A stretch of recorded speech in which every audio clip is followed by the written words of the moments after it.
Pour commencer cette soirée, je voudrais peut-être juste vous donner un petit témoignage d'encouragement. Pour moi, ma partie, ce serait être validé et tenir ferme. Ce passage qui dit qu'on doit tenir ferme avec les armures de Christ. Tenir ferme avec l'armure. Éphésiens. Éphésiens. Merci Alain. Tenir ferme avec l'armure, c'est une chose, c'est super. Après, on a aussi tenir ferme par les expériences. Et je dirais tenir ferme par des choses qui nous viennent sous forme de réma, quelque chose qu'on reçoit et qui impacte notre vie. Et c'est un peu dans ce sens-là que je voudrais partager avec vous ce soir rapidement. Vous savez qu'on est à l'approche de Pâques tout doucement. Et depuis quelque temps, il y a un verset en Colossiens qui me chagrine et qui dit que nous sommes morts et ressuscités avec Christ. Alors, mort en Christ, je pense avoir compris en grande partie ce que ça voulait dire. Et dans nos séminaires, dans nos discussions, etc., je m'attribue souvent ce verset qui dit que l'acte légal dont les ordonnances nous condamnaient a été cloué à la croix. Je suis bien conscient de la victoire que la croix nous a amenée. Et j'ai toujours trouvé que pour moi, la croix, c'était comme un but à atteindre. Et l'autre jour, quand je priais pour ça, j'ai eu une image. Alors, j'aime pas trop parler de vision parce que je sais pas vraiment ce que c'est qu'une vision. Je parlais d'image. Et j'ai une image et j'ai vu un homme sortir des profondeurs des océans à bout de souffle, comme s'il voulait reprendre vie. Et dans sa main, il brandissait un document. Et, et pour moi, c'est devenu comme un réma, ce que je vous disais tout à l'heure. C'est que c'était une image de la résurrection. Et à la résurrection, je me suis rendu compte que Christ a brandi un document de vie. C'est-à-dire à l'opposé de ce document qui nous donnait qui nous condamnait, qui nous donnait la mort, qui a été cloué à la croix parce que c'était un document de mort. En même temps, à l'opposé de ça, Christ est sorti du tombeau avec un document de vie, un document dont les ordonnances nous donnent la vie, dont les ordonnances sont faites pour qu'on puisse avoir la vie.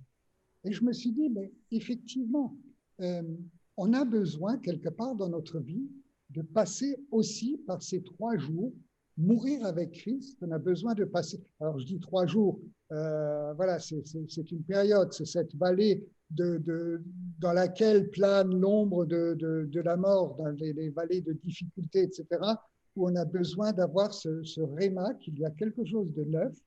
Et au-delà de ça, on a besoin de rentrer, je me suis rendu compte que j'ai besoin de rentrer dans une nouvelle vision des choses. Alors, bien sûr, on a tous passé par une conversion, on a tous passé par des moments de révélation, on a changé notre mentalité, etc. Mais là, je me suis rendu compte qu'il est tellement facile de rester dans cette mentalité qui fait que euh, on est tiré vers le bas, c'est la mentalité de ce document qui, en théorie ou en pratique, a été cloué à la croix. Mais on reste dans la mentalité de ce document. Alors que nous avons besoin, j'ai besoin, de rentrer dans la mentalité de ce document qui n'a que des ordonnances de vie.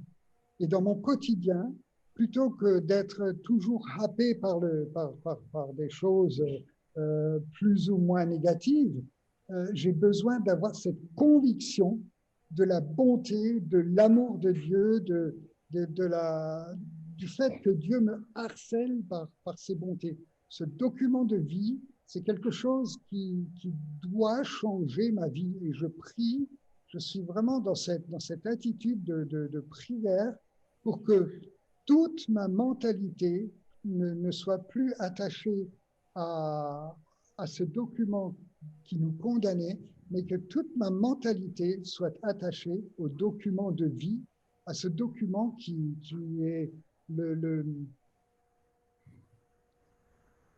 plus que parfait que Dieu veut mettre dans ma vie.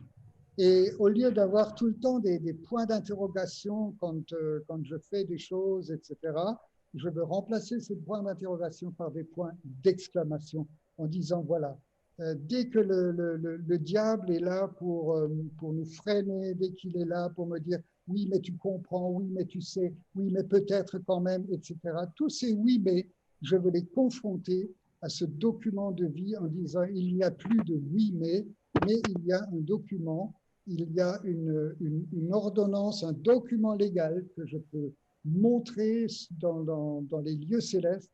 Et ce document légal est composé d'ordonnances, de bonté, de richesse de l'Éternel à mon égard. Voilà, Jacques, je te laisse la parole. Écoute, moi, je t'aurais écouté encore pendant pas mal de temps parce que ce que tu nous entraînes très très loin là. Hein. Tu as envie qu'on avance, qu'on aille très loin, chercher la volonté de Dieu dans notre vie. Moi, je te remercie pour ce que tu viens de partager. J'ai vu Julia qui a fait un signe de la main. Julia, tu avais quelque chose à... Tu voulais intervenir sur sur ce qu'il vient de dire ou pas? Non, je Oui? disais, je pensais juste Approche-toi du micro, Amen. approche-toi, Julia, approche-toi un peu. Pardon. Voilà. Non, je disais Oui. juste Amen parce qu'en fait, c'est vrai, on est au printemps. Il y a toute la création qui prenne vie et c'est le temps que nous aussi, on prenne vie. Et qu'on renaisse après un long temps de froid, de stupeur, d'écrasement, de confinement, et que Dieu il a préparé des belles choses pour nous et il décrit sur chacun de nous voilà, des ordonnances de vie. Et donc, Amen. moi je disais juste Amen à ça. Amen, amen. Je suis d'accord, on est d'accord. Avec Joël, on dit amen à cette parole. Mais écoute, mon ami Martin, tu es en train de mettre la barre très, très haute. Et en t'écoutant aussi, je me disais, mais alors là, la rencontre n'est pas encore vraiment est totalement commencée sur valider pourquoi faire, mais il nous entraîne vers quelque chose d'intéressant. Et je disais, mais ce document de vie, on l'a en mourant. On l'a en mourant, c'est ma pensée au fur et à mesure que je t'écoutais, on l'a en mourant, mais en mourant en passant par les eaux du baptême. Parce que passer dans les eaux du baptême, c'est être mort, c'est mourir en Christ et naître de nouveau. Et on l'a à ce moment-là. Je me rappelais, quand je suis passé par les eaux du baptême, il y a très longtemps, hein, il y a 45 ans, à peu près 45 ans, et on s'était dans une église, enfin à peu près une quarantaine d'années, c'était dans une église et moi, je n'avais jamais été baptisé par immersion. Et j'avoue que je regardais dimanche après dimanche les gens qui se faisaient baptiser et je disais, mais moi, je n'ai pas envie de me faire baptiser comme eux parce qu'on les mettait ils s'asseyaient au fond d'une piscine et puis le pasteur arrivait, mettait la main sur eux et il les immergeait et par la force de l'eau, tu avais les pieds qui remontaient. Et alors je disais, mais moi je ne veux pas ça. Moi je veux être baptisé entièrement. Je veux mourir totalement. Les pieds, on peut pas. Si les pieds sortent, c'est qu'il manque quelque chose. Et je crois que on est tous dans des étapes comme ça, où on avance au fur et à mesure. Et le jour où je me suis fait baptiser, j'ai tenu absolument à ce que mes pieds restent dans l'eau. Et un jour, on était avec Michel Allard. D'ailleurs, ce soir, il s'excuse, il n'est pas avec nous. Il aurait aimé être avec nous, mais ils ont des problèmes Internet dans la ville où il habite. Et donc, de ce fait, ils ne seront pas avec nous ce soir. Et s'il arrive avant la fin de la réunion, il se branchera et on pourra profiter de leur présence. Et donc, je me rappelle qu'on était avec Michel en Israël. Et voilà qu'on arrive pas loin du Jourdain. Et le soir, avant d'aller au Jourdain, le lendemain, on fait une réunion où on explique aux gens qui étaient avec nous ce qu'est réellement le baptême, etc. Et je dis aux gens, je me souviens d'avoir dit aux gens, vous savez, il y a une chose qui n'est jamais baptisée dans notre vie. Et ça, c'est toujours un problème. Et Jacques en parle dans son épître, il dit, la langue, c'est quelque chose de très petit, mais qui est capable d'apporter la mort ou la vie, parce que tout est à son pouvoir. Et là, il dit, le problème, c'est que quand on vous baptise dans la rivière par immersion, vous fermez la bouche pour ne pas avaler de l'eau. Et de ce fait, votre langue, elle n'est jamais baptisée. Et je me souviens d'avoir dit ça, mais c'était spontané, c'était comme ça. C'était une blague presque. Mais quand même, il y avait une réalité. Le lendemain, arrivé au Jourdain, il y a une petite dame qui arrive et me dit, moi, monsieur, ce que vous avez dit hier, c'est mon problème. Ma langue, c'est mon problème. Je dis, bon, ben oui, et alors? Alors elle me dit, quand vous me plongerez dans l'eau, j'ouvrirai la bouche et je tirerai la langue. Et je vous assure, c'est ce qu'elle a fait. Elle a tiré la langue, elle a bu un litre d'eau, mais au moins quand elle est sortie, elle a dit, ça y est, c'est fait, alléluia. Alors, bon, ceci dit, c'est tout ce que c'est ce que tu m'as inspiré en me disant, mais c'est un chemin. Et à un moment donné, on est arrivé à un niveau et Dieu nous donne ce certificat dont tu parlais, ce document.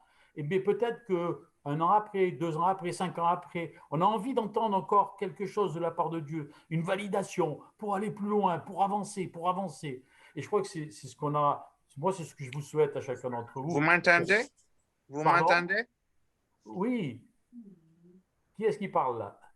C'est Alain. Il y a quelqu'un qui a parlé. C'est Alain qui parlait, là? Non? Oui, mais Ok. Et donc, vous voyez, je me disais, mais c'est un chemin et on est en progression, on est en permanence en avance. Et ce qui m'amène à vous partager ce que j'avais envie de vous partager là, tout de suite, c'est que quand on a réfléchi au Zoom de ce soir, bon, pour tout vous dire, comment on travaille, on se rencontre par Zoom quelques jours avant et on discute ensemble sur le thème qu'on voudrait aborder tous ensemble. Et une fois qu'on a décidé du thème, chacun est libre. Chacun est libre d'apporter ce que le Seigneur a mis dans son cœur. Et je dois avouer, et tout à l'heure je l'ai dit à mes amis du ministère, du collectif, j'aurais dit, vous savez, pour moi ça a été compliqué. Je ne savais pas où Dieu voulait que j'aille, qu'on aille avec Joël, valider pourquoi faire. Est-ce qu'il fallait parler du pourquoi faire? Est-ce que je savais vraiment pas par où commencer, honnêtement. Et puis, dans la prière, Dieu m'envoie dans la parole de Dieu, et je vais vous lire ce que j'ai trouvé. C'est dans Marc, au chapitre 8.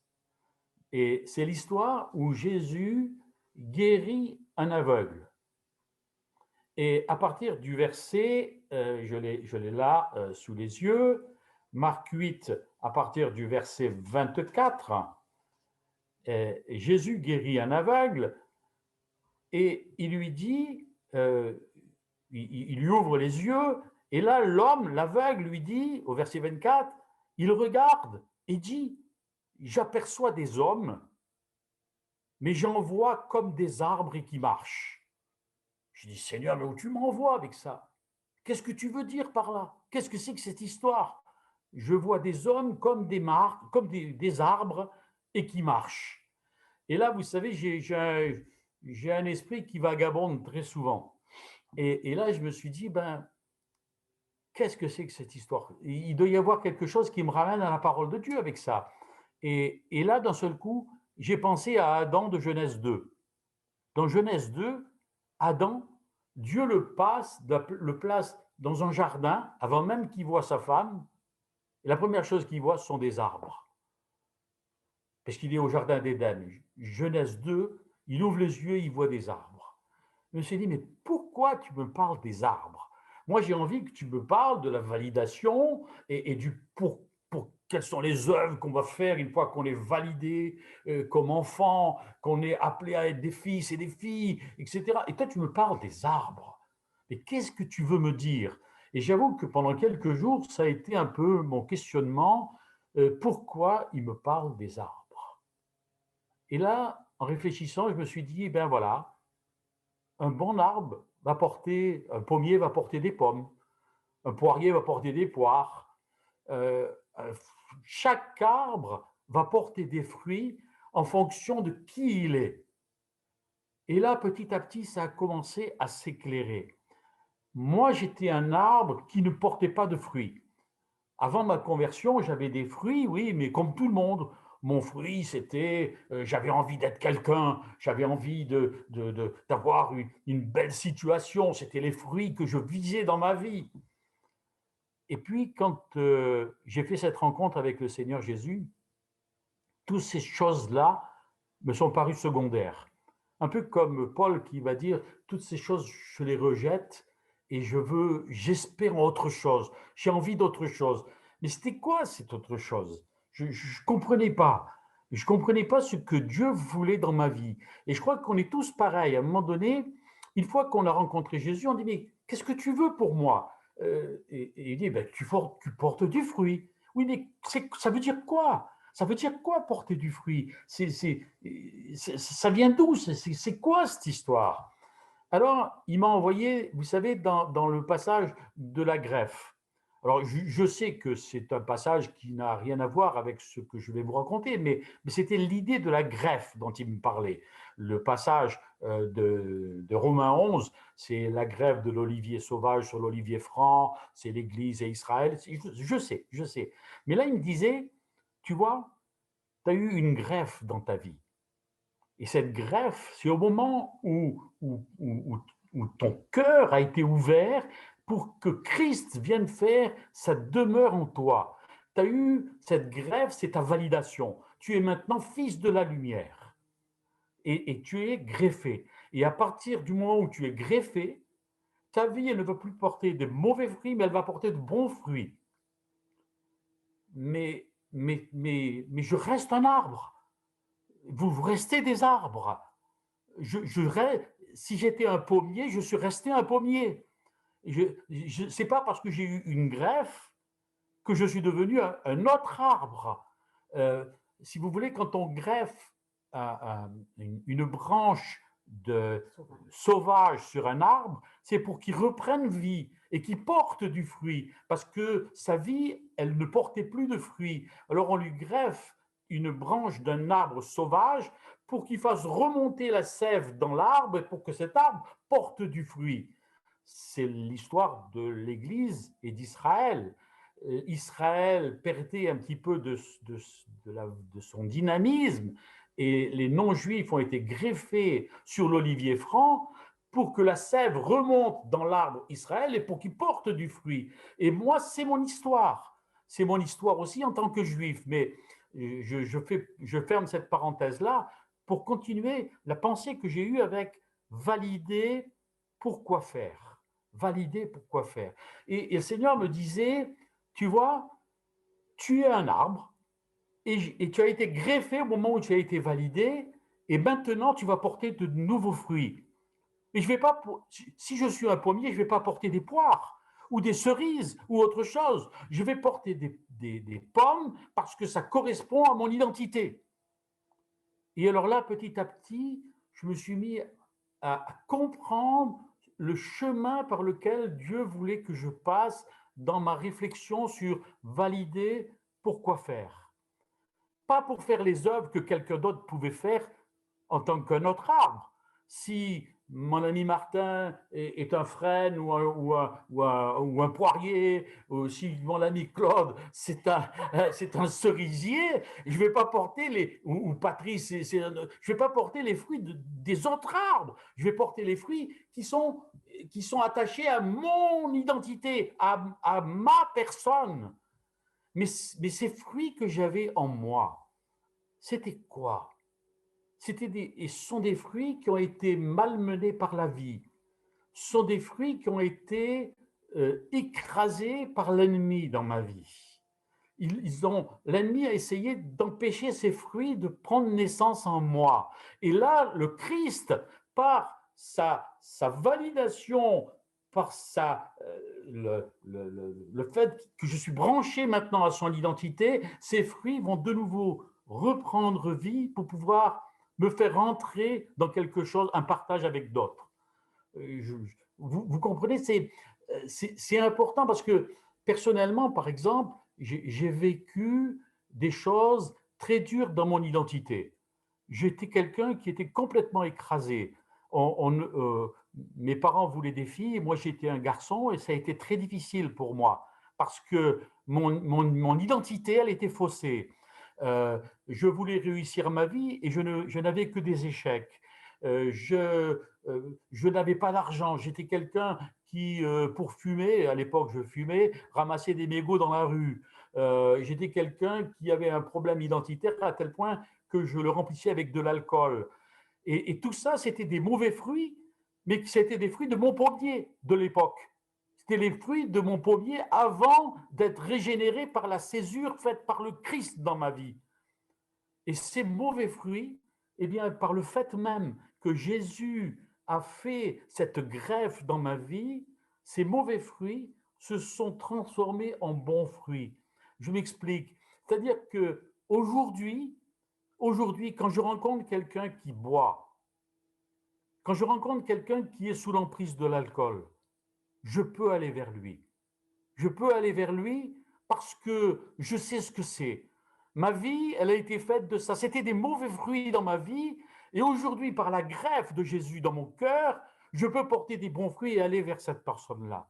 Des gens qui ont des difficultés dans leur identité. Je sais ce que c'est.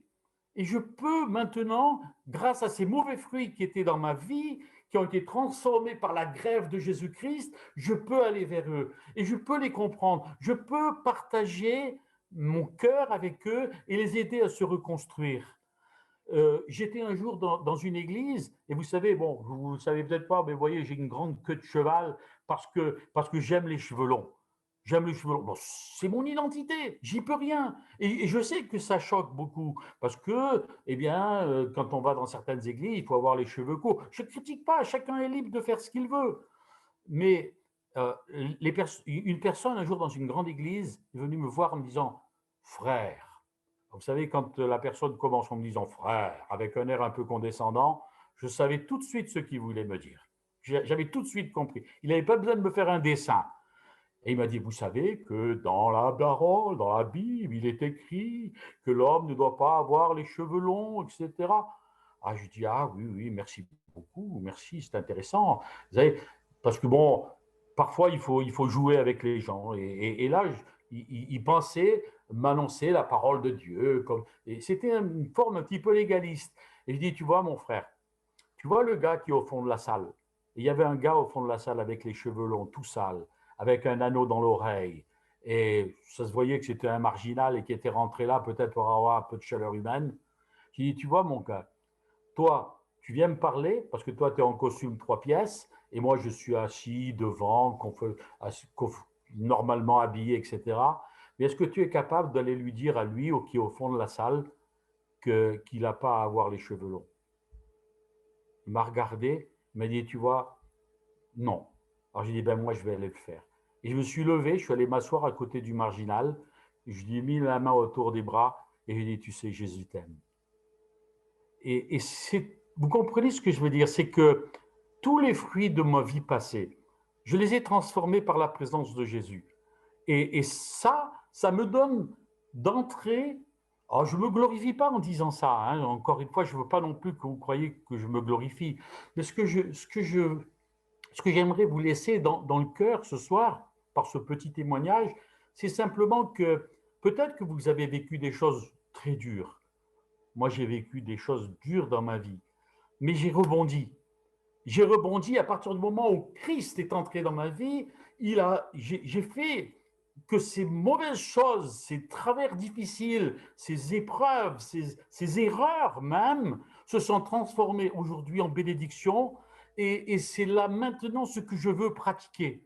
Je veux, quand je dis je veux, avec l'aide du Seigneur, bien évidemment, mais je veux que ces mauvais fruits se transforment en bons fruits pour tous les gens qui sont autour de moi et qui ont soif d'entendre la parole de Dieu, qui ont soif d'entendre qu'on les comprend, qui ont soif d'entendre qu'on les valide, qu'on leur dit, vous savez, moi j'étais comme vous. Et j'aime beaucoup le témoignage pour ça. Et Martin, merci pour ton témoignage tout à l'heure, parce que on ne va pas témoigner de choses que l'on a appris ou de choses théologiques, etc. Le témoignage, c'est aller vers les gens et leur dire simplement, je te comprends parce que moi j'étais comme toi.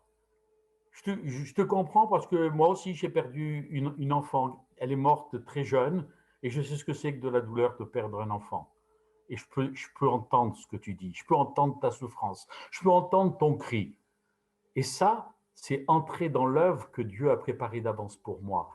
Et ça, c'est le fruit que Dieu veut que je porte. Non pas un fruit de théologie. J'ai rien contre la théologie. Beaucoup me connaissent, vous savez que j'aime bien l'étude, l'hébreu, etc. Mais ce que je voudrais vous dire, c'est que ce qui est le plus important, ce n'est pas ce que l'on pense être. Le plus important pour moi, c'est ce que je fais et ce que je dis à partir du moment où le Saint-Esprit agit dans ma vie. Joël, tu veux partager quelque chose? Moi, je veux rebondir parce que dans la culture juive, on est ce que l'on fait. Nous, en Occident, on pense et on est. Je pense, donc je suis. Mais dans la culture juive, on pense. C'est pas ce qu'on pense qui est important. C'est ce qu'on fait, c'est ce qu'on vit. Et il y a un passage dans Luc 7, 19 où il y a deux envoyés de Jean-Baptiste qui viennent demander à Jésus es-tu celui qui doit venir ou doit-on en attendre un autre? Et Jésus ne répond pas oui, oui, je suis celui qui doit venir. Il répond allez rapporter à Jean ce que vous avez vu et entendu. Les aveugles voient, les boiteux marchent, les lépreux sont purifiés, les sourds entendent, les morts ressuscitent et la bonne nouvelle est annoncée aux pauvres. C'est-à-dire que ces œuvres, elles reflètent qui il est. Et moi, j'ai vraiment envie de vous dire que vos œuvres reflètent qui vous êtes. Et le plus important, c'est qu'on est validé pour moi, le plus important, c'est qu'on est validé pour aimer, qu'on est validé pour ressembler à Jésus. Je vous avais dit que j'avais été très touchée la dernière fois par ce chant qui dit penser, agir, aimer, penser comme Jésus, agir comme Jésus, aimer comme Jésus. C'est vraiment ce que j'ai envie de faire après avoir fait cette rencontre avec Dieu qui m'a donné cette intime conviction que j'étais sa fille bien-aimée. Et pour moi, il faut qu'il croisse en moi, il faut que je meure de plus en plus à moi, et pour que lui, il prenne toute la place.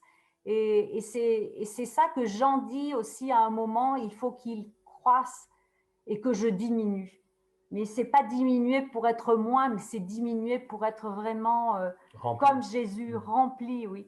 Et j'aime beaucoup un livre, un très vieux livre que j'ai lu au début de ma conversion qui disait « Que ferait Jésus à ma place ?» J'avais beaucoup aimé ce livre parce que je me rends compte qu'à chaque fois qu'on est devant une situation, si on se demande « Qu'est-ce que Jésus ferait à ma place, lui qui aime parfaitement ?»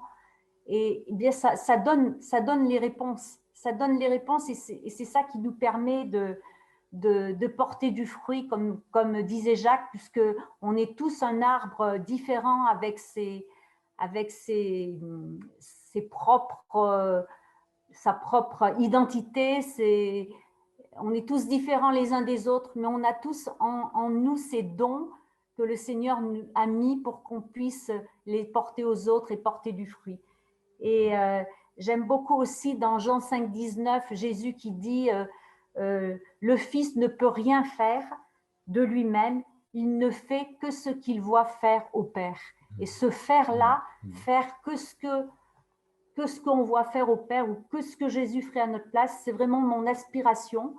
Et c'est pas quelque chose de, comment dire, c'est pas rentrer dans un... Bien sûr, il y a les ministères en vue, tout ça, mais moi, c'est vraiment ce que je veux vous encourager, c'est là où Dieu vous a placé, qui que vous soyez, bien porter des fruits là où vous êtes, c'est pas des choses compliquées, c'est concrètement dans la vie de tous les jours que vous êtes cet arbre qui va porter du bon fruit parce que Jésus vous a validé, parce qu'il vous a aimé. Et dans la vie de tous les jours, c'est des choses simples. C'est rentrer dans des choses simples, que tout ce qu'on peut pratiquer, prendre soin de l'autre, avoir de l'amour pour l'autre, avoir de la compassion, être à l'écoute, agir sur sa parole, obéir à la voix de l'esprit, puis être un témoin là où il nous a placés et être au service de l'autre. Et ça, c'est faisable dans la vie de tous les jours. Et donc, on est tous appelés à servir dans ce sens-là. Et donc, je vous bénis et soyez vraiment encouragés de qui vous êtes et là où Dieu vous a placé, vous allez porter du fruit pour lui. Alors, ce que j'aime bien dans l'arbre aussi, c'est son ombre. Être à l'ombre d'un arbre, c'est super intéressant. Comme il est dit aussi, être à l'ombre du figuier. Parce qu'être à l'ombre du figuier, en hébreu, ça veut dire étudier les Écritures dans l'attente du Messie. C'est ça que ça veut dire, être à l'ombre d'un figuier. J'aime être à l'ombre, parce que parfois, ça permet de faire la sieste. Mais Claude et Julia, c'est pas pour faire la sieste que vous êtes là. Je pense que vous allez nous parler de quelque chose de fort encore par rapport à rentrer dans l'appel que Dieu nous a donné. Oui, ce soir, eh bien, on veut rebondir à partir de plusieurs des choses que vous avez déjà partagées. Vous savez, souvent, on n'arrive pas à croire qu'on a un appel spécial et que Dieu peut et qu'il veut nous utiliser. D'ailleurs, ça vous est déjà arrivé de tomber sur un chrétien qui vous dit « j'ai un appel spécial », dans le sens de dire « il est supérieur au tien ». Et j'ai l'habitude en général de répondre à ce genre de personnes, mais nous avons tous un appel spécial, nous sommes tous spéciaux pour le Seigneur, pour notre Père. Donc nous avons tous un appel spécial, unique. Et on n'arrive parfois pas à le croire parce qu'on n'est pas suffisamment peut-être affermi encore dans notre identité, ou on n'a pas été suffisamment encouragé ou validé pour le croire. Et d'ailleurs, lors des Zooms passés, on vous a encouragé à croire dans ce sens, parce qu'il est important de réaliser que Dieu ne fait pas de favoritisme. Il ne donne pas un appel à certains et rien à d'autres. Ensuite, quand on a réalisé cela, il nous faut passer à la phase suivante, c'est-à-dire chercher à comprendre quel est cet appel. Parce que l'idée n'est pas de partir dans tous les sens. Et d'ailleurs, un de mes versets cheval de bataille, et je sais que Michel aime beaucoup l'utiliser aussi, c'est Éphésiens 2:10, qui nous dit que Dieu a préparé pour chacun de nous, dont personne n'est excepté, des œuvres d'avance afin que nous les pratiquions. Amen.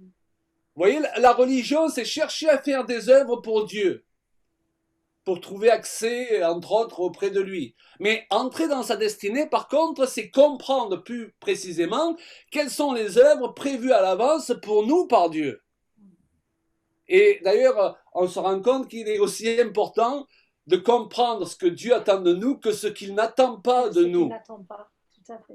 Parce qu'on peut se perdre à faire des choses, et je crois que beaucoup d'entre nous, nous l'avons remarqué, on peut se perdre à faire des choses pour Dieu qu'il ne nous a pas demandé de faire. Ah oui. On essaye juste de faire comme fait tel autre chrétien ou tel pasteur. C'était comme ça au début de notre église où j'étais écharnée, je faisais tout. Mais Tu en avais fait, le ministère bouche-trou. j'avais le ministère bouche-trou, j'ai dit à tout le monde, voilà, j'étais partout. Vous connaissez le ministère bouche-trou? Voilà. Il y a un besoin, donc je me présente. Et là, c'est une parenthèse qu'il est important d'ouvrir. Vous savez, un besoin n'est pas toujours une direction de Dieu. Même si toute direction de Dieu correspondra évidemment à un besoin. Et je voudrais apporter une autre nuance aussi, c'est que dans notre appel, il y a aussi une vision à court terme et une vision à long terme. Et il nous faut bien réaliser que la vision à court terme est moins glorieuse en général que la vision à long terme. Ah oui. Et peut-être que ce soir, vous voyez déjà dans la vision à long terme en train de faire sortir les paralytiques des fauteuils roulants, et pourquoi pas, mes amis, hein? Mais je ne pense pas que vous allez commencer par là. Dieu nous donne d'abord une vision à court terme, une direction pour entrer dans des œuvres qui peuvent nous paraître être plus simples ou plus simplistes. Mais cette vision à court terme qui nous permettra à un moment donné de rentrer dans la vision à long terme. Parce qu'il y a un principe dans la Bible, c'est que si on est fidèle dans les petites choses, Dieu nous en confie de plus grandes. Exact. Et nous avons trop de personnes qui veulent griller les étapes. L'appel de Dieu, vous savez, il est toujours lié aussi à servir les autres. Alors peut-être, je le disais, vous vous voyez en train d'avoir un grand ministère en Afrique ou ailleurs, là sur une estrade et guérir tous les malades. Et si c'est le cas, alléluia, hein, je suis derrière vous, ok? Mais peut-être que vous demandez au Seigneur, alors, qu'est-ce que je dois faire maintenant? Et la vision qu'il vous donne, c'est juste un balai et une serpillière. Alors, vous résistez à la vision, vous dites arrière de moi Satan, et plus vous dites ça, plus le balai et la serpillière se rapprochent de vous, ok?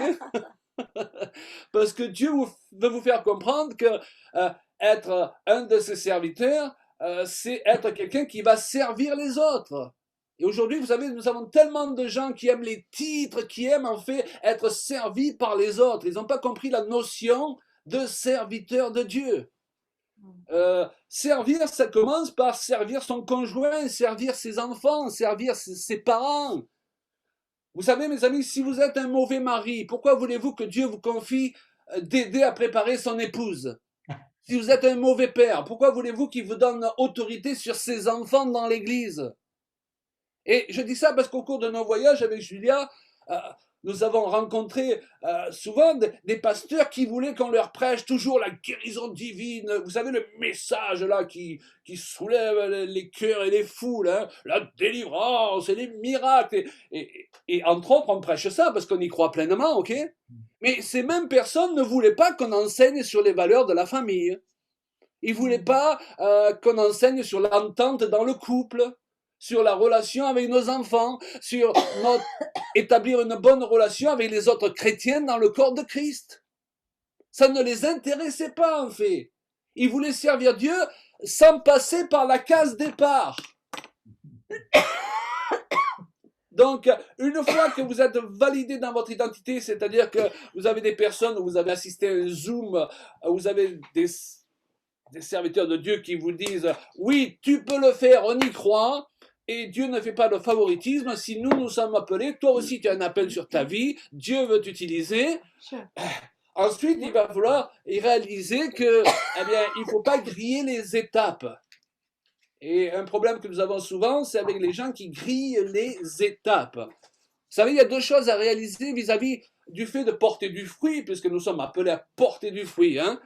C'est que s'il y a les œuvres qu'on est appelés à faire pour Dieu, et Jacques a précisé sous l'inspiration du Saint-Esprit, il y a aussi l'œuvre que Dieu veut faire en nous.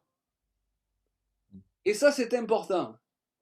Dieu veut faire une œuvre en nous. Et pour lui, c'est peut-être encore plus important que les choses qu'on peut faire pour lui. Enfin, je dirais que c'est kiff-kiff. Hein?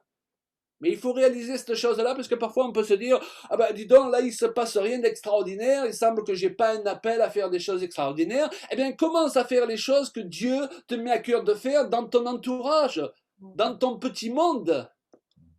Et commence à bénir, être un sujet de bénédiction pour les gens qui t'entourent, sans penser que ce sont des œuvres qui sont secondaires, qui ne sont pas importantes. Commence à permettre à Dieu de changer peut-être ton sale caractère que ta femme supporte depuis 20 ans. Et quand tu iras dans ce sens, dans cette vision, je dirais, à court terme, eh bien Dieu dira, je peux lui confier plus. Et je sais que dans la durée, il pourra tenir, parce que ce qu'il nous faut aujourd'hui, vous savez, c'est des gens qui servent Dieu, mais pas comme le chanteur de l'été. Vous savez, vous connaissez, il fait le tube de l'été, mais après on n'entend plus jamais parler de lui. Il faut des hommes et des femmes de Dieu qui tiennent dans la longueur. Et pour tenir dans la longueur, je voudrais vous dire que ça ne suffit pas d'être loin de Dieu. Et ça ne suffit pas d'avoir l'appel de Dieu. Parce que l'onction peut nous détruire. Vous savez, l'électricité, c'est formidable. Hein, ça nous permet d'avoir ce Zoom ce soir. C'est un don formidable de Dieu. Mais si je mets les deux doigts dans la prise, hein, je vais m'illuminer ce soir. Ça va être mon plus beau Zoom, mais ça va être le dernier, ok? Donc, vous comprenez? Lorsqu'on veut servir le Seigneur et rentrer dans les choses auxquelles il nous appelle d'entrer, il faut réaliser que oui, il y a ces choses glorieuses qui sont devant nous, cet appel à long terme, mais il y a aussi d'abord cet appel à court terme. Et à travers cet appel à court terme, Dieu, il a prévu, lui, de nous forger un caractère pour qu'on puisse tenir dans la durée. Et on a tous connu des gens qui faisaient des merveilleuses prédications, qui priaient pour les uns et les autres, qui nous parlaient sur l'amour, et eux, en sortant de l'église, ils se disputaient avec leurs conjoints à la sortie de l'église. On ne veut plus voir ces choses-là. On a besoin de quelque chose de nouveau, et dans ces temps, Dieu veut quelque chose de nouveau. Alors, je termine par là, et faites attention, quand vous priez, vous pouvez être surpris vis-à-vis de ce que Dieu vous demande. Parfois, on s'attend à quelque chose de beaucoup plus impressionnant que ce qu'il va nous montrer. pour pouvoir commencer dans les premières étapes qui consistent à le servir. Et ce soir, eh bien, nous voulons prier avec vous pour que vous puissiez discerner la prochaine étape qui est devant vous. Parce que je voulais vous dire que Dieu a quelque chose là dans ces temps pour chacun de nous, parce que Dieu a besoin de tous ses enfants. On dit souvent que nous avons besoin de Dieu. Moi, je voulais vous dire ce soir, sans orgueil, que Dieu s'est mis dans une situation lui-même, volontairement, où il a besoin de nous. Il a besoin d'un peuple. Jésus est la tête d'un corps dont nous sommes les membres. Donc nous devons comprendre et demander au Seigneur de nous montrer ce qu'il nous demande de faire, quand il nous demande de le faire, je termine, où il nous demande de le faire et avec qui il nous demande de le faire. Si vous le voulez bien, je voudrais juste moi conclure cette partie par la prière, ok, avant de laisser la place Sûr, Claude. Oui, Claude. Je pense que le Seigneur est en train de préparer quelque chose dans nos cœurs et je pense que c'est juste que tu ailles dans la prière. Voilà. Seigneur, je te prie pour tous ceux qui ont besoin ce soir de direction claire et précise. Souvent, nous entendons les gens dire Dieu ne me parle pas. Mais peut-être parce que nous attendons à ce qu'ils nous disent, ils nous donnent des directions qui sont pas celles qu'il veut nous donner. Parfois, il veut nous parler dans des choses beaucoup plus simples. Et je te prie pour que plusieurs, à la suite de ce Zoom ce soir, parce que tu es là, non pas pour confirmer nos grands ministères, mais pour confirmer ta parole, je prie vraiment pour qu'à la fin de ce Zoom, des gens là, ou cette nuit dans leur lit, ils entendent la voix de Dieu. Ils aient des visions peut-être plus simples que celles qu'ils attendaient, mais celles-ci vont les propulser dans ce qu'ils ont toujours rêvé de vivre. Alléluia. Donc je prie au nom de Jésus-Christ pour tous ceux qui placent leur foi dans ta parole ce soir. Tu es là pour confirmer ta parole, pour qu'ils en voient les effets. Et je prie non pas au nom du collectif, je prie au nom de Jésus. Amen. Amen. Merci Claude. Juste une question avant d'entendre Julia. Claude, toi qui as été pasteur d'église, est-ce que parfois aussi les responsables n'ont pas eu un rôle un peu, on va dire, pour pas dire, un peu négatif, on va dire, dans le fait où on a bridé parfois certaines personnes qui pourraient aller plus loin dans leur appel, non? Oui, je crois, et ça dépend des milieux, hein, Oui. parfois on a perdu de vue que si Dieu nous établit dans ce qu'on appelle un ministère, en fait c'est tout simplement, et c'est ce qui est expliqué dans Éphésiens chapitre 4, pour aider les autres à découvrir leur propre ministère. Non pas pour les asseoir sur une chaise qu'ils vont réchauffer, pour nous servir d'auditoire. C'est ça. Et je dirais même que quand on les perd dans le sens qu'ils nous quittent parce qu'ils sont prêts, on devrait se réjouir au lieu de dire ouais, je suis en train de perdre des gens qui seront plus là pour m'écouter prêcher. Et c'est une question de mentalité. Et je crois que dans ces temps aussi, Dieu ne va plus faire avec les choses qu'il a acceptées dans le passé parce qu'il a quelque chose de trop important en vue pour le remettre entre les mains de n'importe qui. Voilà. Et je pense que Dieu nous appelle dans ces temps. Utilisons ces temps même où on est un peu coincé là, eh bien pour changer ce qui a besoin de l'être dans nos mentalités. Puis je parle pour nous les premiers. Hein. Merci Claude. Julia, tu voulais dire quelque chose, tu voulais partager quelque chose. Oui, non, mais je rebondis juste sur ce que Claude était en train de dire. C'est que je crois qu'on entre dans une période aujourd'hui, excuse-moi, je me suis étouffée tout à l'heure, j'avais à travers. Voilà. Mais on entre dans une période, une saison nouvelle. En 2021, c'est une année vraiment très importante, autant que l'année passée aussi. Mais on va entrer dans une nouvelle phase, une nouvelle saison de l'Église, je pense, je crois, où on va voir beaucoup plus chaque chrétien qui va relever sa propre responsabilité d'entrer dans les œuvres que Dieu a préparées pour lui. Et que ce n'est pas juste d'écouter, et c'est tellement plus simple de suivre ce que les autres disent, mais d'être vraiment dirigé de la part de Dieu et de dire, Seigneur, qu'est-ce que tu attends de moi personnellement? Tu m'as équipé, tu m'as donné des choses, tu m'as permis de vivre des choses dans l'Église, et il y a nécessité, l'Église locale va pas disparaître, heureusement, parce qu'on a besoin de l'enseignement, on a besoin de se fortifier. Mais je crois que Dieu, il va attendre que ceux qui le suivent arrivent à un niveau de maturité où ils vont pouvoir entendre d'eux-mêmes la voix de Dieu pour les œuvres que Dieu a préparées pour eux. Et j'avais marqué juste quelques petits trucs sur mon papier.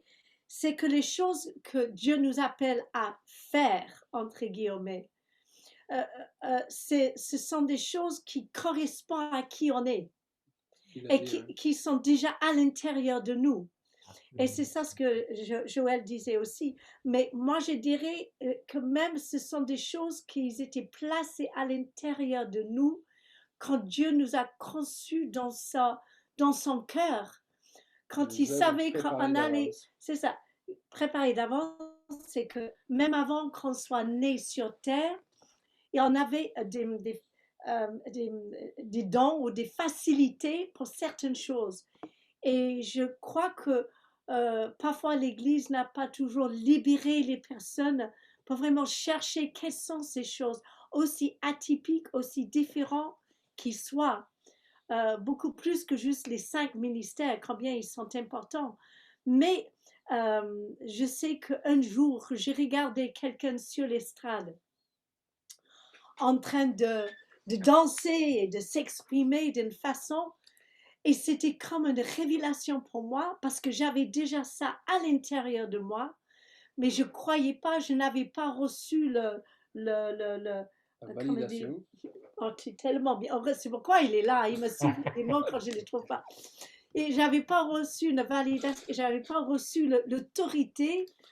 Et quand on voit quelqu'un qui fait quelque chose et que c'est déjà à l'intérieur, d'un coup, il y a quelque chose qui vibre à l'intérieur et qui nous disent, voilà, à mon tour, alors c'est possible, on peut servir Dieu à travers les arts, à travers, je ne sais pas, la cuisine, à travers des choses totalement différentes de ce juste les façons qu'on présente à l'église. Et pour moi, c'était le début d'une grande aventure. Et je crois que plusieurs fois, les personnes, ils ont dit, ah, Julia, vraiment, ce que tu fais, ça m'inspirait. Voilà. Bien sûr, c'est imparfait, mais on s'en fout. La chose, c'est d'être obéissant nous-mêmes dans ces choses-là. Et quand on fait des choses que Dieu a préparées pour nous, il y a quelque chose qui se sent, qui est normal à l'intérieur. On se dit, oh, j'étais faite pour ça. Waouh! J'ai une facilité de faire ces choses-là parce que j'avais déjà le grain à l'intérieur. Mais il fallait qu'elle pousse. Mais si je n'avais jamais vu cette personne faire ça, peut-être je ne l'aurais jamais développé, j'aurais jamais osé, j'aurais jamais justifié de sortir des rangs et d'être vraiment moi-même. Donc j'ai dit, Dieu ne va pas demander de nous des choses plus grandes qu'on n'est pas capable à faire, au-delà de ce qu'on est capable à faire. On est d'accord, c'est biblique. Mais ce qui nous demande, ce qui sait qu'on est capable à faire, est au-delà de ce que nous, on croit qu'on est capable à faire. Donc, nous, on est notre première, ennemi parfois, parce qu'on met les limites à nous-mêmes par rapport à ce qu'on voit les autres faire, mais on devrait estimer ce qu'on est capable à faire par rapport à ce que Dieu a placé à l'intérieur de nous, et il estime qu'on est capable de faire. C'est vrai. Je parlais tout à l'heure avec Sylvie. Est-ce qu'elle est là, Sylvie? Voilà. Tout à l'heure, tu nous as partagé un peu sur les talents et ça vient un peu comme un rebondissement de ce que Julia vient de nous partager. J'aimerais que tu nous dises un petit peu, que tu nous parles sur les talents un peu, ce que tu voulais nous dire tout à l'heure. Ce que j'ai dit, c'est que se mettre au service de Dieu, c'est pas pour faire des choses exceptionnelles. C'est pour faire ce qu'on sait déjà faire. C'est pour faire les dons que Dieu nous a donnés, qu'on utilise dans le monde, ben on peut très bien les utiliser pour Dieu. Je sais que, bon, moi, j'ai commencé à fabriquer des bijoux parce que Myriam faisait des bijoux. Ben, après, je les ai vendus. Elle m'a dit, on pourrait les vendre. dis oui, les vendre, oui, mais je ne veux pas faire de bénéfices, je ne veux pas gagner d'argent avec ça. Donc, je les ai mis au service de Dieu. Je les ai fait pour des associations, pour voilà, différentes occasions. Et puis, c'est pareil, faire des gâteaux pour une soirée, c'est sympa, tout le monde apprécie. Et c'est ce que je sais faire. Donc, c'est ce que j'ai fait, rien de plus.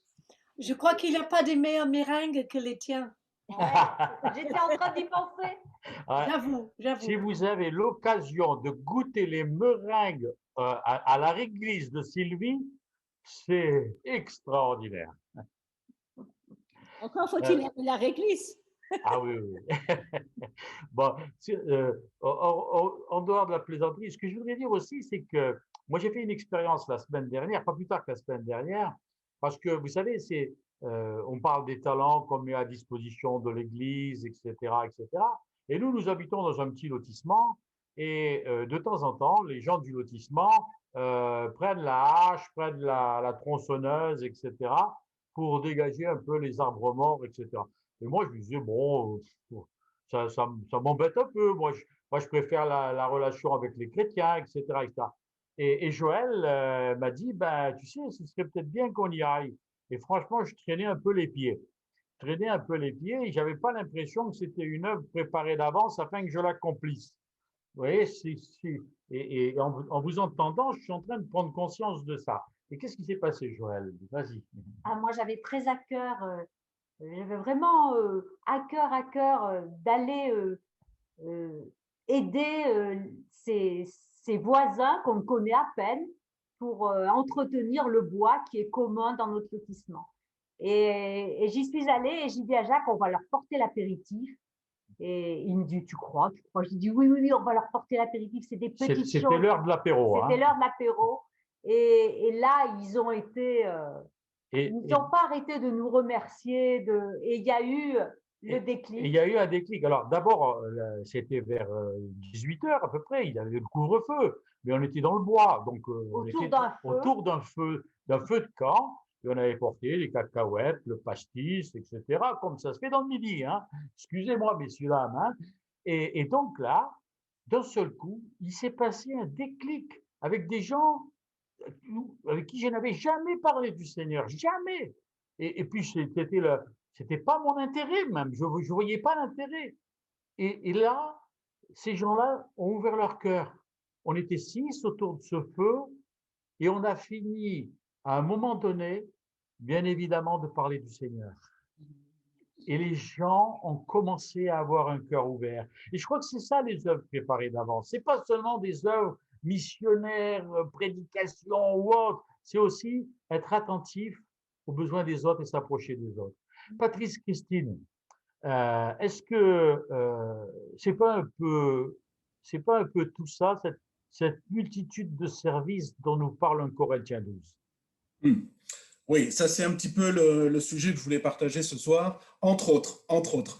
Parce que, un peu comme toi, j'ai eu du mal aussi à trouver mes marques, avec ce sujet, parce que j'avais trop à dire en fait. J'avais trop à dire et il fallait scinder pour pas être trop long, pour qu'on puisse tous parler. Et donc, j'ai eu du mal à trouver véritablement l'essence de ce que je voulais faire passer. Voilà, le point central. Et ma chérie, que j'aime beaucoup, m'a dit, écoute, je te laisse ma place, vas-y, je te laisse parler ce soir. J'aime bien. Et voilà, j'aime bien. Mais je me suis dit aussi en vous écoutant, et je me l'étais dit avant, et ça se confirme en vous écoutant, j'avais dit que je ne changerais rien à ce que j'ai préparé de dire. Et pourtant, il y a des choses qui sont redondantes avec ce que vous avez dit, vous aussi, mais je pense que, comme le dit la parole, c'est sur le témoignage de 2 ou 3 que, voilà, ok, donc je vais enfoncer un petit peu le clou sur certains points. Et j'aimerais d'abord qu'on fasse, puisque le thème c'est valider pourquoi faire, j'ai commencé par reprendre un petit peu les différents thèmes que l'on a abordés dans les 2 derniers Zooms sur la validation. Et on a vu alors qu'il fallait être validé dans son identité d'homme ou de femme, de père ou de mère, de mari ou d'épouse. Il fallait être validé dans son identité culturelle, dans son identité d'enfant de Dieu, dans son identité chrétienne, être validé dans son appel, dans son service, mais aussi on a le droit de choisir qui nous valide. Et ça, c'est très important, afin d'éviter certaines blessures comme j'ai pu connaître et que peut-être que plusieurs d'entre vous ont connu aussi. Alors, pourquoi être validé?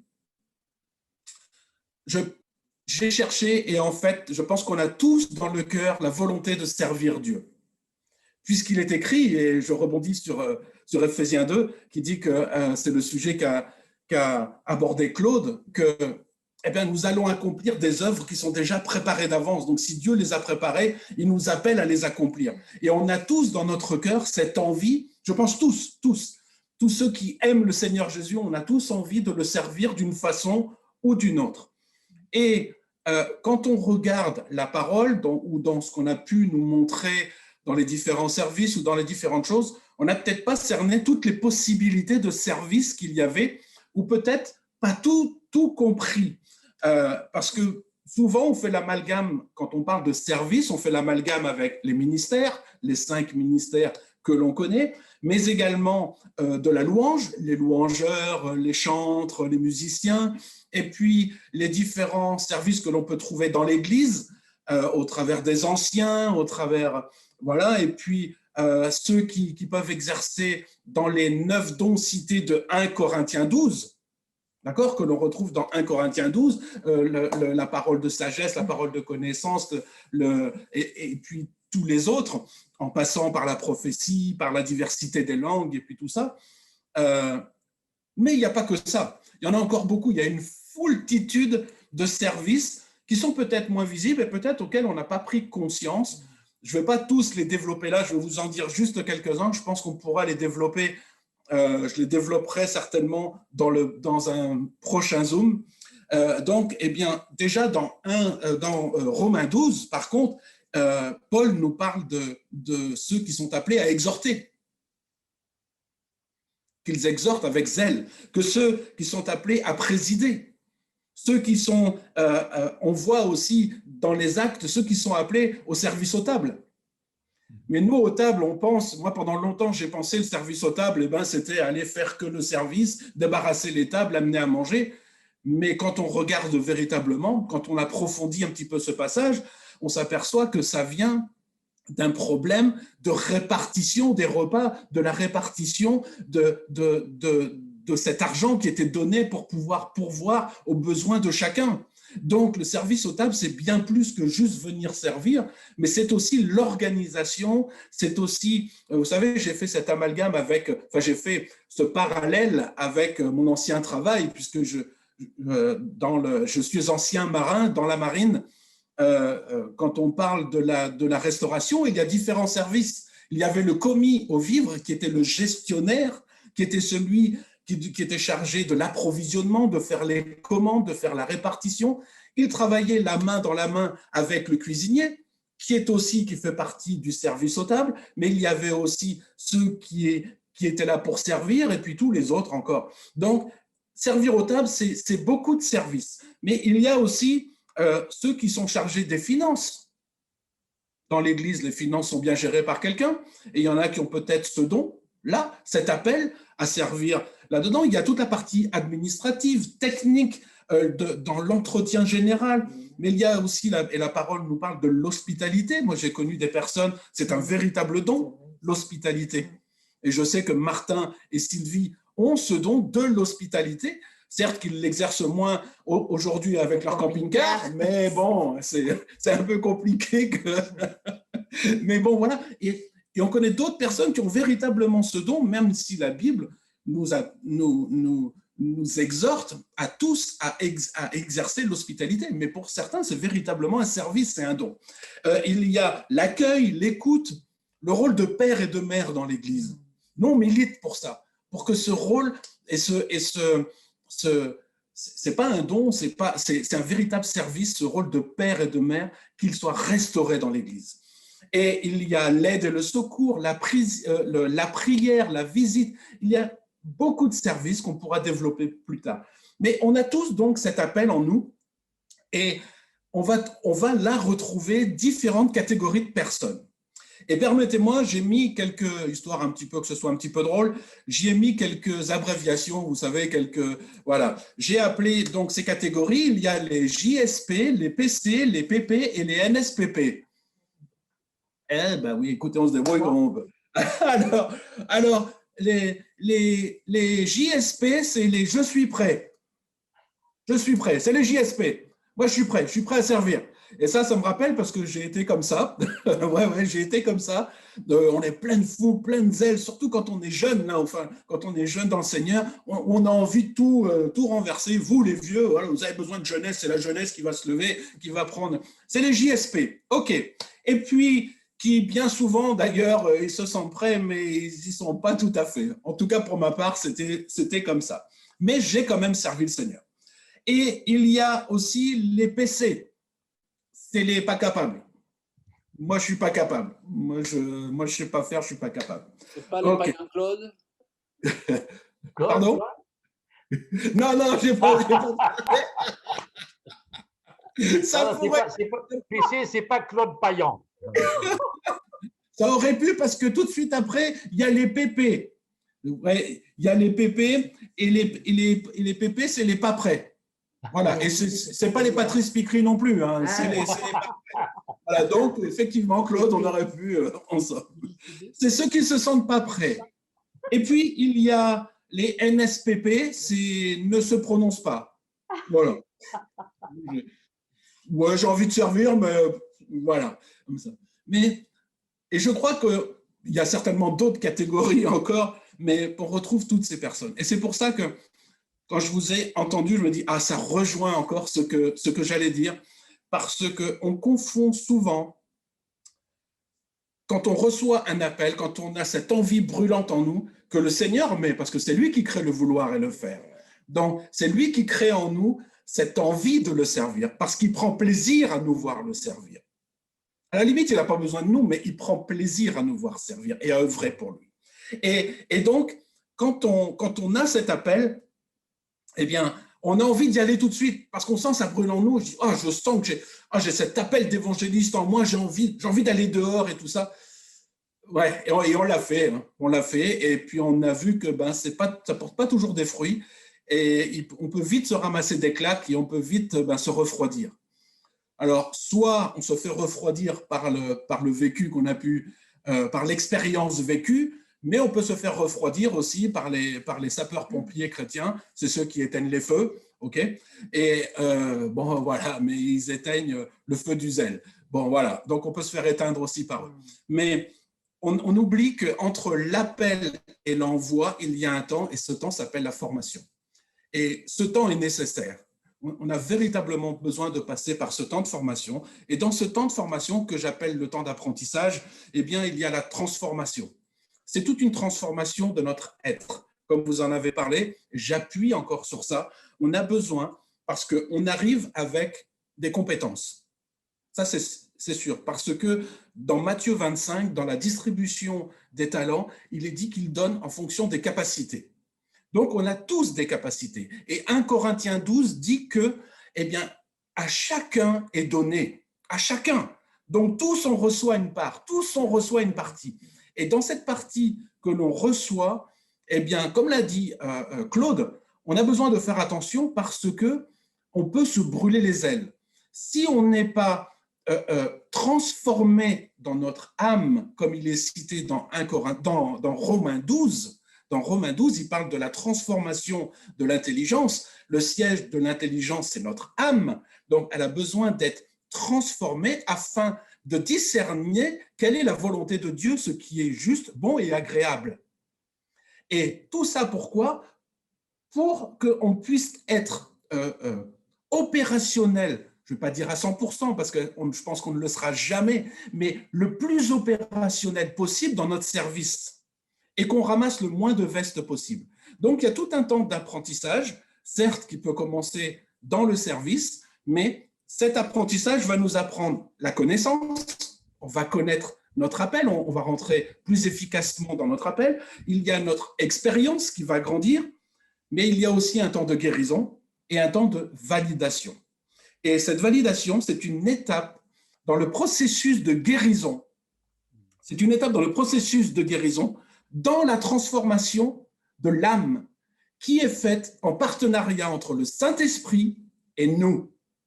Nous avons notre part à faire dans cette transformation. Si on croit que c'est le Seigneur qui va tout faire pour nous, on se met le doigt dans l'œil. On se met le doigt dans l'œil. Nous avons notre part à faire dans notre transformation. On a notre caractère à changer. Et ça, vous en avez parlé, donc je ne vais pas revenir dessus. Et quand tu es validé, ça veut dire que tu as acquis des guérisons. Je n'ai pas dit que tu as acquis toutes les guérisons, mais déjà, tu as acquis beaucoup de guérisons. Et la validation libère. Ces guérisons sont faites pour nous libérer. Et on est libéré, et là je rejoins ce que tu as dit, Jacques, on est libéré dans nos oreilles pour entendre. On est libéré dans notre vue pour voir la volonté du Seigneur, mais également dans notre cœur pour comprendre. On est libéré de certains fardeaux du passé. On est libéré du regard des autres et du jugement des autres. Et ça a été ma grosse souffrance, le regard, le jugement des autres, le rejet. On est libéré du rejet et on est libéré de la comparaison. Parce que trop souvent, on se compare aux autres. Et on a besoin de cette validation pour que dans notre service, dans ce que nous faisons pour Dieu, on n'ait pas à se comparer à Pierre, Paul, Jacques, parce qu'on est tous différents, on a tous un appel différent et on œuvre tous pour le bien-être de tous. Et ça, c'est 1 Corinthiens 12, 4, qui dit que l'appel que nous recevons et le don que nous recevons de Dieu, c'est pour qu'il soit mis au profit du corps entier. Du corps entier.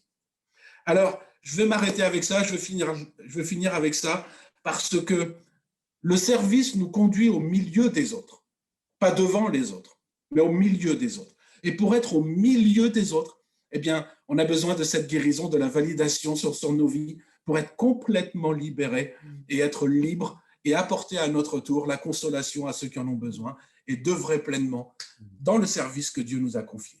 Voilà les amis. Merci Patrice. Merci beaucoup. Claude, tu voulais intervenir? Oui? Non? Non, amen, je dis amen à tout ça. C'est très bien développé, c'est très complémentaire avec ce qui a été dit avant. Absolument. Moi, ce que je voudrais apporter aussi comme réflexion par rapport à tout ce que je viens d'entendre là, c'est que dans le Tanakh, dans l'Ancien Testament, ceux qui étaient au service, c'était les sacrificateurs pour la plupart. Et comment ils étaient habillés, les sacrificateurs? Ils avaient une tunique blanche qui marquait la pureté par rapport à leur ancienne vie, et ils passaient tous les jours par les ablutions, donc par les eaux, etc., etc. Et sur leurs vêtements, quand ils rentraient dans la présence du Seigneur, ils avaient, vous le savez, une clochette, une grenade, une clochette, une grenade qui étaient attachées au pied de leur robe.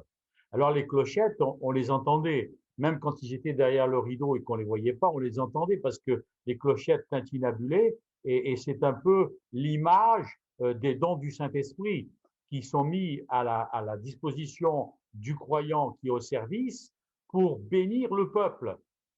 Mais il y avait l'autre élément qu'on ne voyait jamais, sauf s'il y avait le serviteur qui sortait pour être dans la présence des autres, qui était le dehors, c'était la grenade. Une clochette, oui, le fruit de l'esprit de 1 Corinthien, et une grenade, oui aussi, c'est Galates 5,22. Galates 5,22, il n'est pas dit les fruits de l'esprit, il est dit le fruit de l'esprit, c'en est un seul, comme une grenade qu'on ouvre, dans laquelle il y a, selon les rabbins, 613 grains ça c'est une tradition rabbinique, 613 grains, que sont la paix, la patience, la bonté, la bénignité, la tempérance, etc., etc. Et je crois qu'on a besoin à la fois de notre identité forte renouvelée en Christ, on a besoin du Saint-Esprit pour entrer dans le service, mais on a aussi besoin de l'amour, de la paix, de la patience, de la bonté, du fruit de l'Esprit qui nous accompagne. Si on n'est là que pour se servir, on est des serviteurs inutiles. Si on est là pour apporter autour de nous la paix, la patience, la bonté, etc., là, le Seigneur va nous dire, rentre dans la présence de ton Maître. Et vraiment, je crois que ce soir, on a, je ne sais pas ce que vous en pensez, les amis, mais on a balayé très très large, ce service qu'on doit rendre non seulement à l'Église, mais aussi à nos frères et sœurs en dehors de l'Église. Et en tout cas, moi, je vous remercie tous. Martin, est-ce que tu veux dire quelque chose? Toi, tu voudrais encore ajouter quelque chose? Oui, Sylvie va encore ajouter quelque chose. Sylvie, absolument. Oui, tu m'as coupé un petit peu vite tout à l'heure. Ah, pardon, vas-y Sylvie. Non, mais j'ai pensé à ce texte aussi. À un moment donné, les disciples servaient à table. Je ne sais pas si tu connais la référence, je ne l'ai pas trouvée. Et puis, et à un moment donné, ils ont dit, voilà, on a autre chose à faire que de servir à table. Donc, ils ont cherché des gens pour servir à table. Et je me dis aussi que nos petits services qu'on peut rendre, c'est aussi pour soulager ceux qui ont des ministères peut-être un peu plus, je ne vais pas dire plus grands, mais peut-être plus pour être devant. Il faut des choses à faire et que peut-être si nous, on ne fait pas ce qu'on a à faire derrière, eux ne peuvent pas faire tout ce qu'ils auraient à faire parce qu'il faut qu'ils fassent aussi les petites choses. C'est une complémentarité des deux. Hein? C'est ça. Et puis on parle du corps de Christ. Il n'y a pas que de la tête, il n'y a pas que des mains, il y a des doigts de pied, tout sert dans le corps. Et on a un ami qui s'est fait amputer d'un orteil. Ah ben, il a eu du mal, hein. Et pourtant, c'est qu'un orteil. Mais si ça manque, c'est quelque chose qui manque, quoi, hein, et c'est difficilement remplaçable. Donc voilà, moi je pense qu'on peut tous trouver une place, on a tous des choses à faire, on a tous des dons, et je pense que, voilà, même, on peut aller au resto du cœur, hein. C'est aussi un service. On n'est pas obligé que ce soit dans l'église non plus. Absolument. Absolument.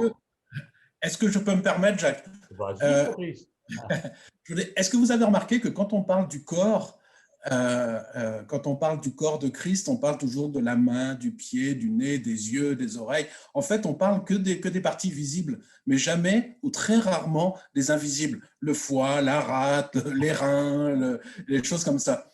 Et pourtant, ils sont tout autant utiles. Alors, il y en a peut-être qui se sentent pas visibles ou des fois qui se sentent tellement insignifiants, mais ils sont tellement utiles dans le corps. Et ce n'est pas parce qu'on n'est pas forcément visible qu'on n'est pas utile dans le corps. Oui, oulala, c'est super ça. Alors, juste une question, Patrice. À quoi sert l'appendicite? Écoute, je suis désolé, je ne suis pas Dieu, je ne peux pas répondre à toutes les questions. L'appendicite est une maladie. Hein. Ah, d'accord, d'accord. Moi, je disais… On arrive au bout de ce Zoom. On va écouter tout à l'heure un chant. Mais j'aimerais juste vous dire encore un petit truc parce que j'ai reçu ça cet après-midi. Et c'est marrant parce que quelqu'un, je crois que c'est Julia, elle a parlé de l'année 2021.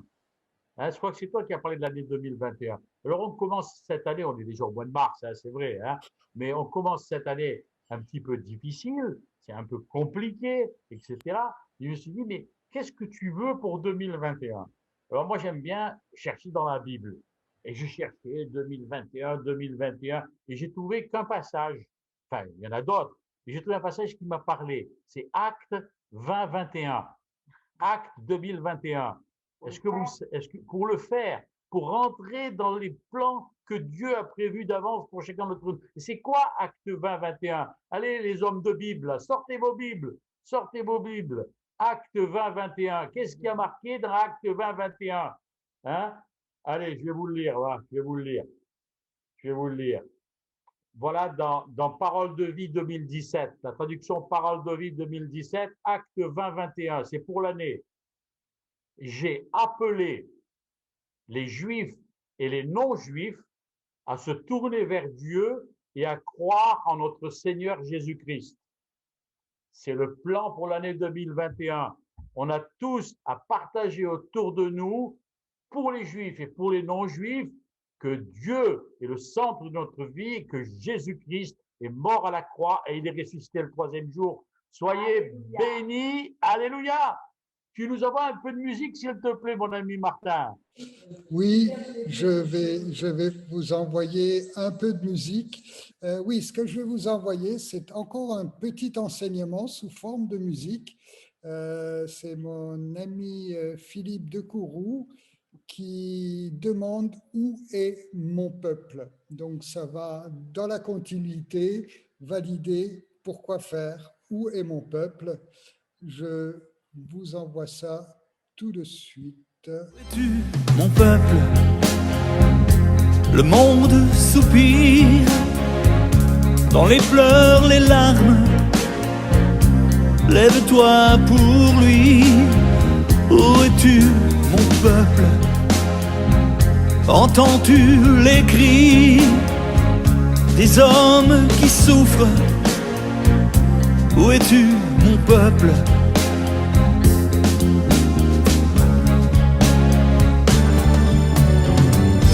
J'ai besoin de tes mains pour guérir et pour bénir. J'ai besoin de ta bouche pour annoncer la paix. J'ai besoin de ton cœur pour déverser mon amour.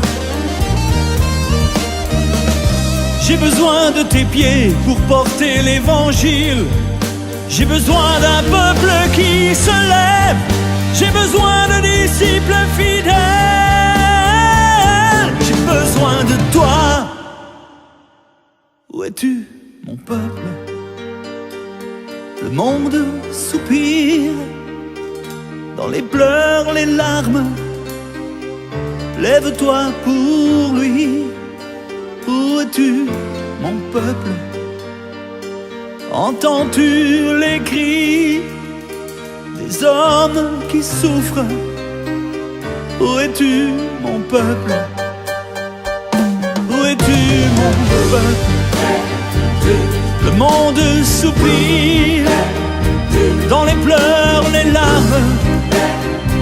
Lève-toi pour lui. Où es-tu, mon peuple? Entends-tu les cris des hommes qui souffrent? Où es-tu, mon peuple? Où es-tu, mon